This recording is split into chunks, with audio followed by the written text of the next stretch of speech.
இயேசுவின் அன்பு இதயங்களுக்கு காலை வணக்கம்.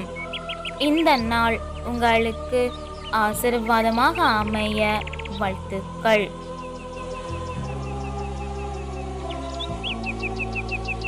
இப்புதிய நாளுக்கான ஆசீர்வாத இறைவசனம் மத்தேயு அதிகாரம் 28 இறை வார்த்தை 20.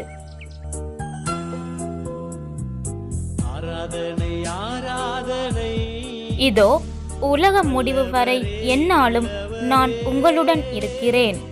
ஆராதனை ஆராதனை, அற்புதமே அதிசயமே